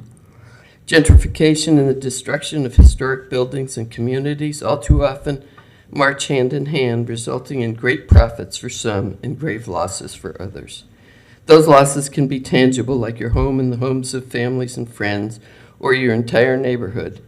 They almost always include the destruction of established and often thriving ecologies of people and nature, including trees, plants, and precious wild spaces that we tend to forget are the homes of many others, the flora and fauna humans require to live and breathe and thrive. I've seen the proposed plans for the new and expanded Thelma Bolton. Although the design firm claims there will be no losses of trees, if you know the property intimately, you can see clearly that trees will be sacrificed.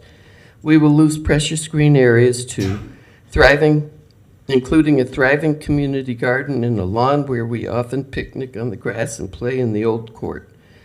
We will also lose a big piece of the most thriving residential wildlife habitat in the duck pond. What's the gain? A larger entertainment venue that requires more parking lots, will generate more people, noise, and pollution, and will destroy more natural habitat. In an era of climate change and global warming, established trees and plants are far more valuable to our survival, health, and well-being than parking lots and more concrete. In addition, the expansion of parking for the new TBC will contribute to more stormwater runoff and fewer plants to take up the toxic residue into Sweetwater Creek, which already suffers from too much pollution.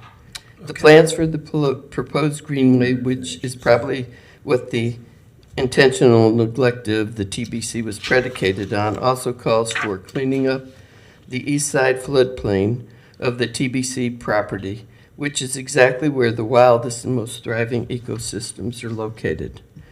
Many of us residents... Okay, thank you. Time's up. I don't have a second. There's no second.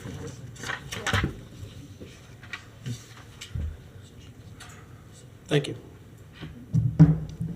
Hello, my name is Betsy Maloney Hurst, and I grew up here in Gainesville. I grew up going to teen time, and I have a feeling that 3 minutes is hard. This is a very emotional decision, and I had a question. I'm afraid I'll run out of time. If you do the pause tonight, does that mean we're not going to have a Christmas present like we did for St. Michael's with the wrecking ball coming in at Christmas and taking a lot of people by surprise? I'm not really sure what your vote tonight means if the City Commission has already granted approval of this. Do I not understand that? They have not approved a demo permit.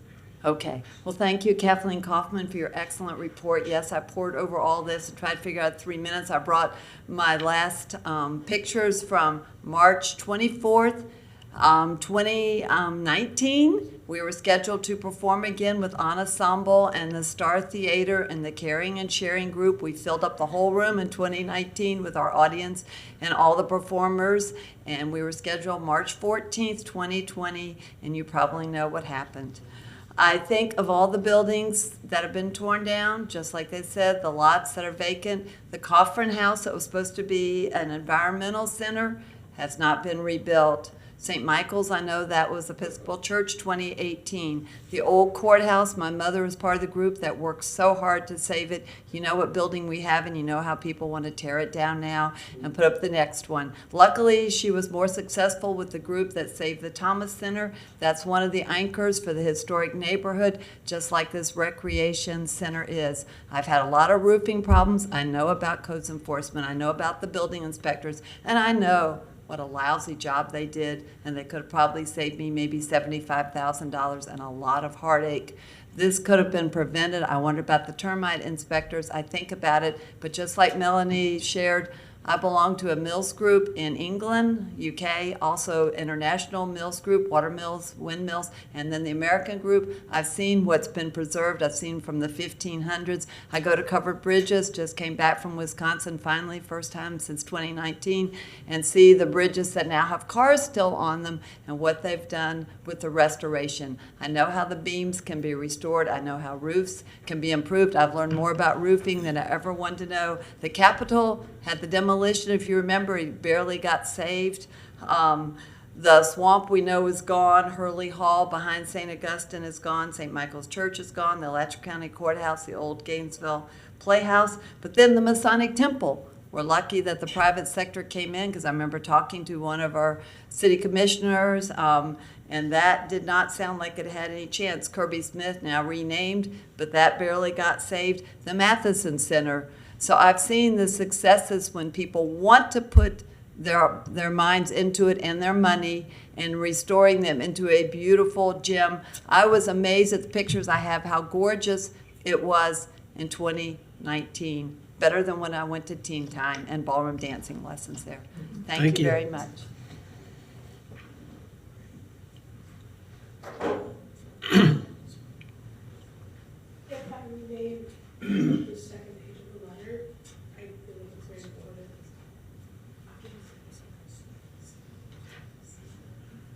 Hi, I'm Stephanie Gonzalez.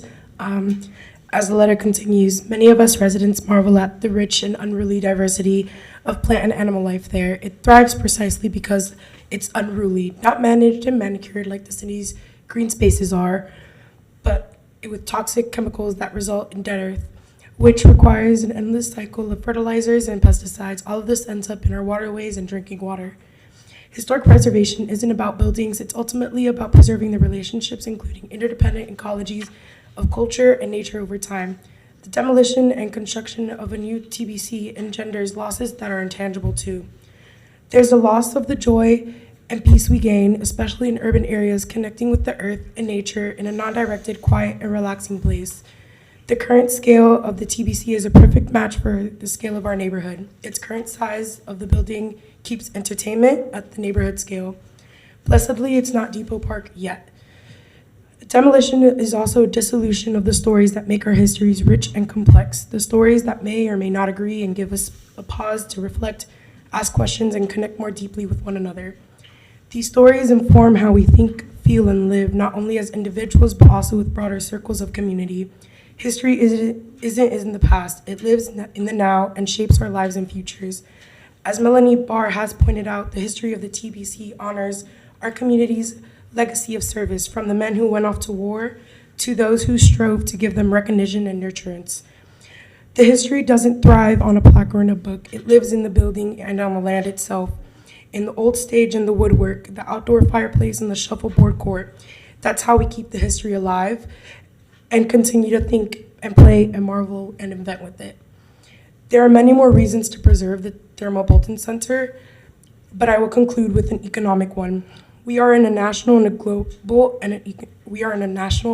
economic recession. No one can predict how wide or deep it is or will be.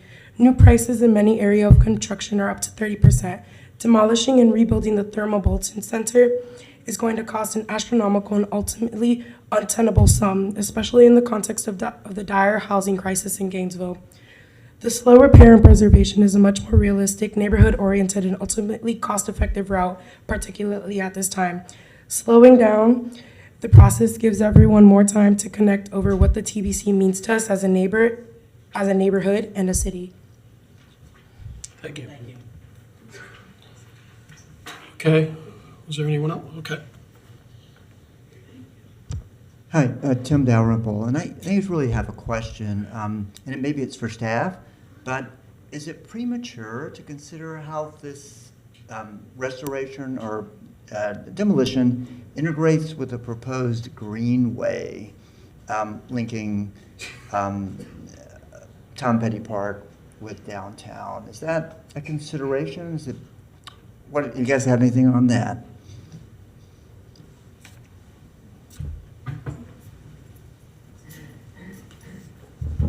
Chair, board, so there is a separate project. We have a handful of wild spaces, multi-use paths that are in different phases of design and permitting. There is a conceptual master plan for a trail that would span from approximately Tom Petty Park down to Depot Park area or the downtown region, but it's still very preliminary and conceptual. Okay, I was going to say, don't forget something I brought up in the past is the ideas that have been floated around about restoring the creek beds in these areas, and this would be one of the sites that could be affected by that. But it would be in the floodplain anyway, so. All right.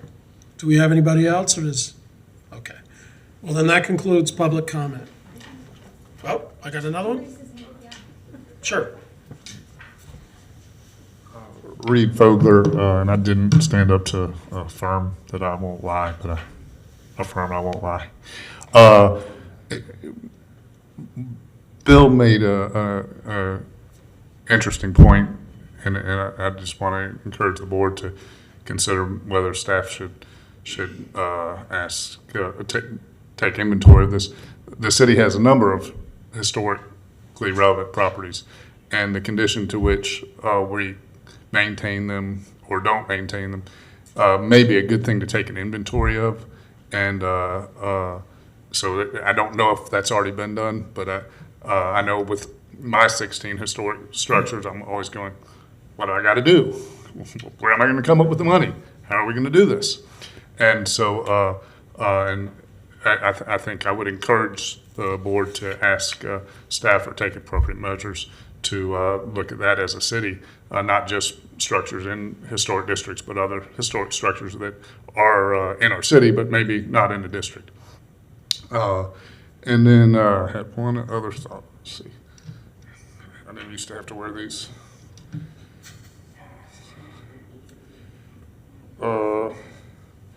This kind of, somebody mentioned something. Being familiar with this process a little bit, if the city's an applicant, and if the board doesn't approve the COA, I believe the city would have the opportunity to go to the city commission, which seems like a odd predicament. So I don't know to what extent y'all have examined that, or it should be examined, but something to think about. Thank you. Thank you. Okay, is that it? Oh, yes. Thank you. My name is Ron Davis, and I'm wondering if there might be an opportunity for members of the public to inspect the building itself. Yes. Ms. Coughlin. That's not going to be possible because it's already been deemed a dangerous building by the city. So public cannot go in the building at this time. Okay. All right. One more. I think this has been, my name is Diane Bellamy, and I think this has been touched upon in some of the other presentations, but I don't understand how the city could have let the building get into this condition. Why don't you check your buildings? Isn't there a plan to look for termite damage and structural damage in your buildings? Do you have an answer to that? I can give an opinion. It's probably budgetary. How can that be? You know, it's a city, and this is an important place, and you have many other important places which you've already lost. So if we have problems in the way we do things, we need to change those problems so we don't get into a situation like we are in now with this place and how many others. So I just would like to recommend that. Because everyone looks at these problems in their own homes, but for something that's city-owned, that's for everybody, it's even more important. Thank you. Thank you. Okay. Thank you. All right, that brings it to board time. I'm going to comment that I recognize that there's, historic preservation is messy. It takes more thought than new construction. That's been observed here this evening. That's not a reason to just go to the administratively much simpler avenue of just scraping it off and throwing up something new. And that's okay. that, you know, the administrative simplicity is not what should be most important here. It's, as was observed, it's the history at hand and the worthiness of preserving that in a rational way. And REG has presented a very rational plan. This $3 million is just a wild guess. You know, to rush into scraping it off and, you know, it's just not a rational, sensible way to go. Okay. Really quick, I would just second those thoughts. Again, I think the presentation by REG clearly showed and demonstrates that the building can be preserved. I think even with the low-end cost estimates and the potential to raise funds and other means, is something that the city should definitely consider in regards to preserving this particular land. I also think the citizen turnout and the community thought collectively seems to be, based on this meeting, in favor of preservation. And so I think as a municipality, as a city government that is for the people and that it should consider, you know, the entire collective, I think the people have clearly spoken today and clearly want to see this building preserved.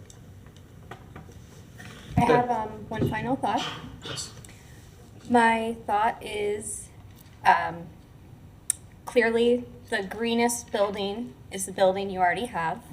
And speaking on the maintenance, this is something that we have brought up on this board several times. And while it's not in our peer review, I would like to see the city and wild spaces, public places, develop maintenance plans for any properties that they own. I work on campus, I deal with a state building, and what happens is that you don't have the budget to care for these buildings. And the first thing that always goes is the maintenance. So you end up with this huge deferred maintenance list. I dealt with a building that was built in the 70s that just had issue after issue. So now what campus requires is if you're going to construct a building, you have to come up with a plan, or even if you're going to renovate, you have to come up with a plan to show how you're going to pay to maintain this building and any equipment you put in it. I also want to caution, as we do this renovation and restoration, that any systems, green systems we put in the building, that we make sure the city has the capacity and the facilities department has the capacity to maintain and take care of those systems. I've seen way too many examples of we put in low flow toilets or green roofs or various other green infrastructure, and then facilities have no ability to care for it, and you have to rip it all out, or it goes to waste. So that's just some cautions I have as we go through this process. I am against just outright voting anything down because I feel like it would go to the commission and they're more likely to not listen. So I would like to at least give the city a guideline to proceed so they know that their board, this is what their board, their appointees want to do with this property. So. Okay. I agree with you, and that's my biggest concern, because my first idea is to just deny this, but if it could be circumvented over our heads, then we should try to stop that and do something. And I also agree with Bill. I don't think anything that can be built there can be done with for $3 million. As a contractor, I just don't see it happening in this market. I think we should try to save it out the best way that we can, and if these conditions are the best way, then we should kind of lean in that direction. Mr. Chair, if I may. Yes. I would like to entertain a motion to defer this item to the next meeting with the emphasis that the applicant bring us back an itemized expense sheet, because I want to see exactly how much they have in the budget and how much everything is going to cost, and I would like to see some estimates for some bids from other contractors, because again, like my board members here have said, $3 million is almost next to nothing for what they want to construct with the environmental engineering and the demolition that has to go through along with constructing the structure. So that's my motion. I'm going to put it on the floor. I'm not going to deny, and I'm not going to approve. I'm going to defer this item to the next meeting with the emphasis that the applicant bring us back some more constructive numbers, because right now there are no numbers that says that $3 million is adequate. And I'm sorry, but I'm not going to give.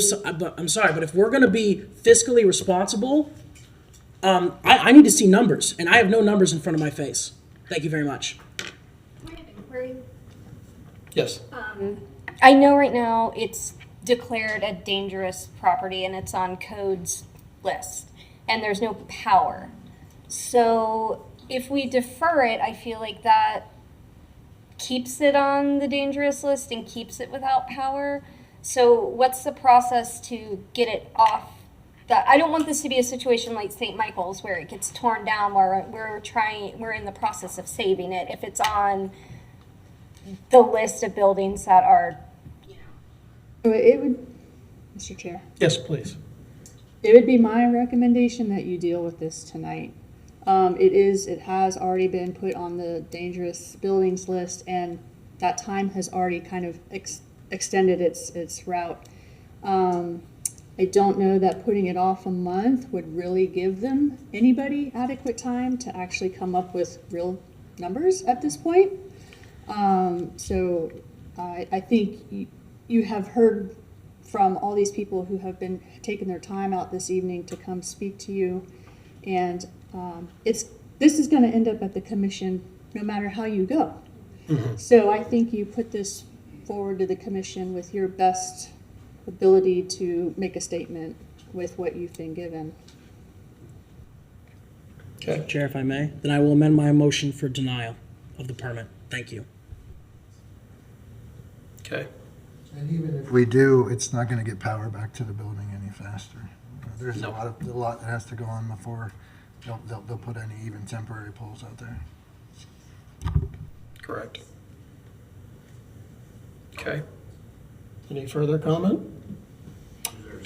Yes, is there a second? No.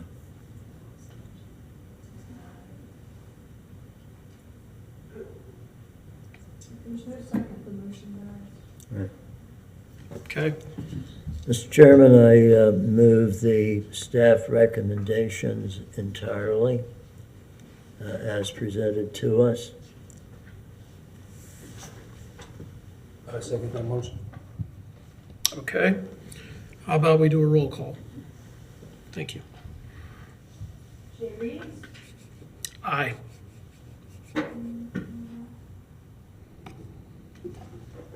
Bill Warner? Aye. Liz Hawk? Aye. Michael Hill? No. Nathaniel Courtney? Aye. Phil Haight? Aye. Asa Kamal? I abstain.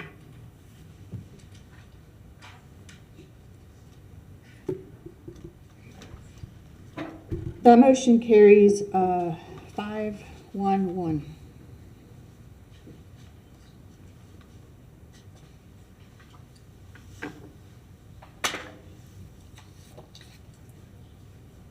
Motion carried.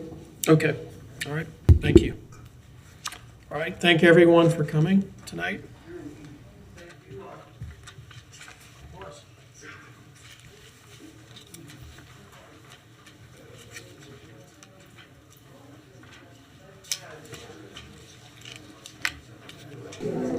Wait, we still have a meeting going on, sir. Still got a meeting.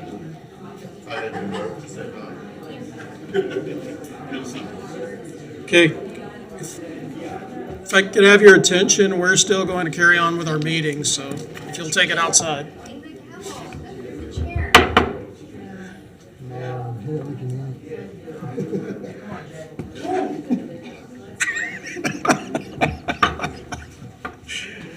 Don't want to break it. No, I never did. Nah. Is that your phone that motion was to accept staff's recommendation. Yes, sir. I got you in the morning. Nice to meet you. We're in a meeting. Oh, okay. Can you hang on after? Hey. Hang after. How are you doing, Betsy?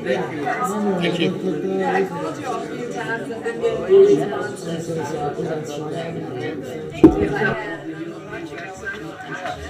There is nothing on our backside. That's why we didn't get it. Yeah, I thought when you got down to there, that was the last sentence. Yeah. All right. We're still in a meeting, people. If you guys want to talk, let's talk out in the lobby. Still in a meeting.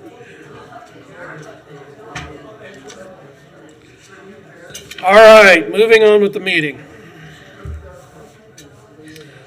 That brings us to board business. Ms. Kaufman. Wow. No, you were just presented, you had emailed to you the last items of interest from October, November. That grant you sent us, Ms. Kaufman, was great. You know, really, the city should do something like that, or at least look into it. Sorry, can I hear you? Can I turn your microphone? You can't hear me? Can you hear me now? Yes. Sorry, it's my hot mic moment. Oh God, I shouldn't have said that. All right, thank you, Michael.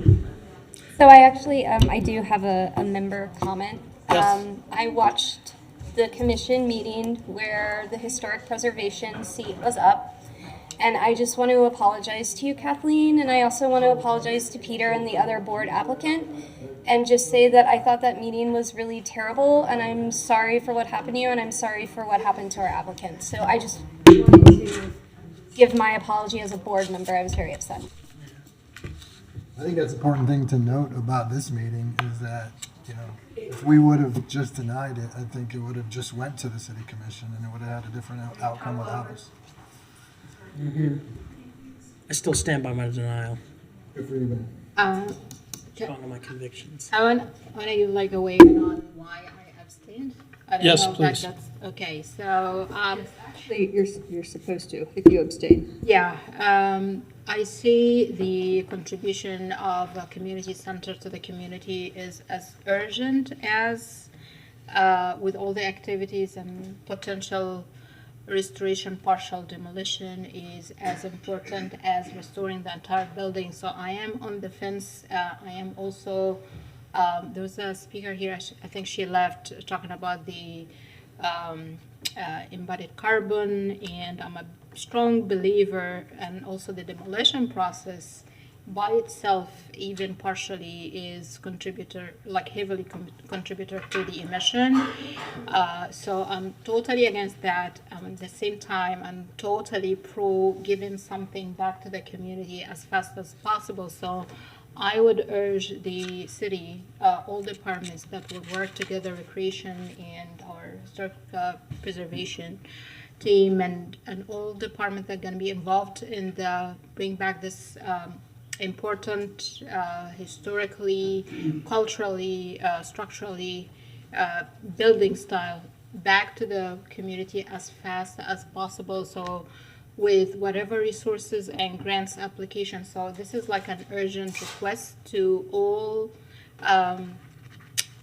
levels of our city to make urgent decision to offer capacity to apply for as much grants to save, but bring back also the community center back to the community members.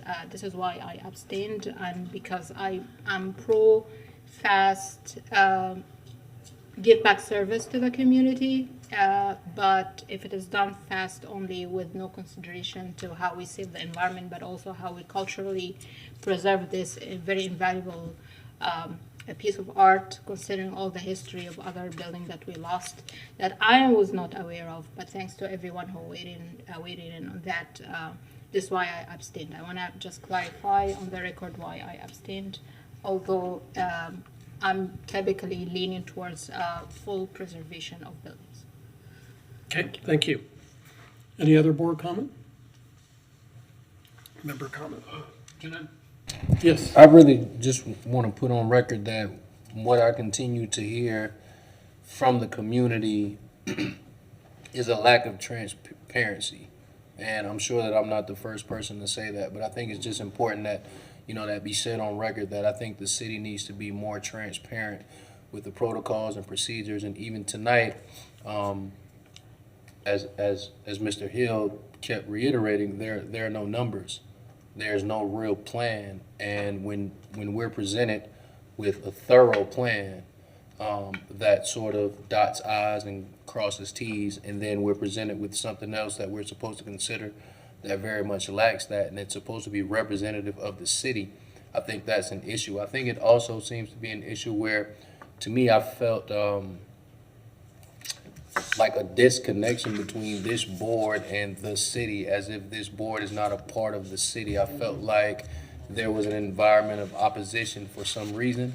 And so for me, I think it's important that we all deal with each other as one community, as a team who's looking to do what's absolutely best for the citizens of Gainesville. And I just want that to be, stated on record. Okay. Thank you. Anybody else? We stand adjourned. I have a question.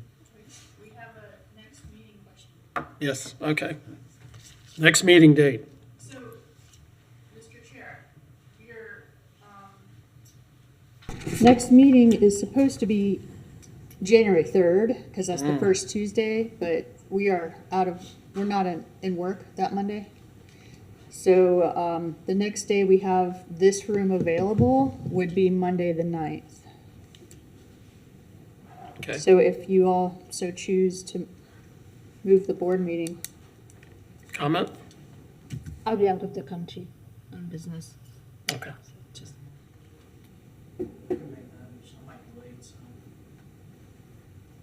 You were late today, so.